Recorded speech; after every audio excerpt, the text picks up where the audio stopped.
मार्च अप्रैल में आई कोरोना की दूसरी लहर से पूरा देश लगभग सहम गया था। अब जब धनतेरस, दिवाली और छठ पूजा आदि त्योहार आने वाले हैं, तब ऐसे अनुमान लगाए जा रहे हैं कि देश में कोरोना की थर्ड वेव आ सकती है। दिल्ली समेत अन्य राज्यों में पेरेंट्स भी बच्चों को स्कूल भेजने की लिखित सहमति नहीं दे रहे हैं, लेकिन वहीं वायरोलॉजिस्ट की इस बारे में राय अलग है। त्योहार के बाद थर्ड वेव के खतरे को लेकर हमने वायरोलॉजिस्ट से बात की है।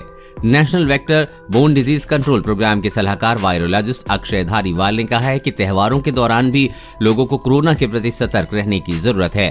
अभी ऐसा बिल्कुल भी नहीं कहा जा सकता कि कोरोना का खतरा पूरी तरह से टल गया है। अभी खतरा पूरी तरह से टला नहीं है, इसलिए धनतेरस जैसे त्योहार पर भीड़ न जुटाएं। डॉक्टर धारीवाल ने कहा है कि लोगों को कोविड अप्रोप्रिएट बिहेवियर मेंटेन करना बहुत जरूरी है।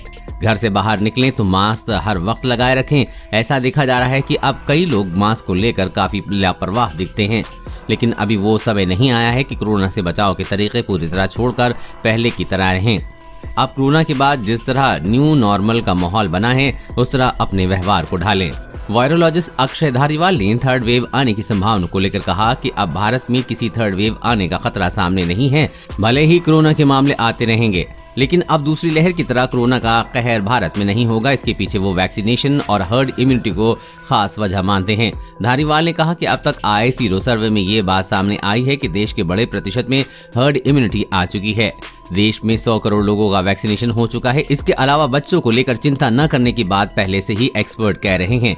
डॉक्टर धारीवाल का कहना है कि कोरोना थर्ड वेव का ऐसा कोई खतरा अब नहीं है। पेरेंट्स निडर होकर बच्चों को स्कूल भी भेज सकते हैं। उन्होंने कहा कि त्योहार बाद हालात बिगड़ने की उम्मीद ना के बराबर है, इसलिए पेरेंट्स त्योहारों के बाद अपनी कंसेंट दे सकते हैं।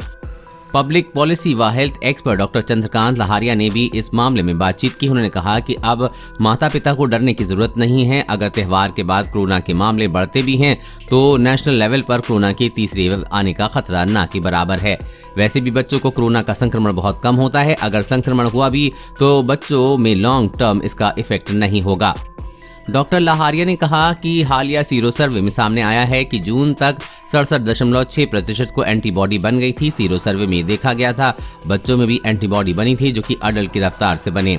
यही नहीं, देश की 100 करोड़ जनता लोगों को कोरोना की एक डोज लग चुकी है। अब त्योहारों से ठीक पहले आए सीरो सर्वे बता रहे हैं कि हर्ड इम्यूनिटी 90% तक लोगों में आ गई है। इन सब बातों को देखें तो पहली और दूसरी लहर की तरह बड़ी लहर आने की संभावना नहीं है। डॉक्टर लहारिया कहते हैं कि बच्चों में पहले भी कम गंभीर बीमारी हुई थी। बच्चों में इन्फेक्शन होता भी है तो गंभीर बीमारी नहीं होती है। अगर अगली लहर आई तो वैसे भी संख्या कम रहेगी, इसलिए बच्चों के स्कूल जरूर खोलने चाहिए। इसको लेकर माता पिता को घबराने की जरूरत नहीं। उन्होंने कहा कि डेनमार्क, स्वीडन आदि देशों ने स्कूल बंद नहीं किए थे। यहाँ तक कि अब यूएस में भी लोग बच्चों को स्कूल भेजने लगे हैं। देश और दुनिया की हर अपडेट पाने के लिए चैनल को सब्सक्राइब करें।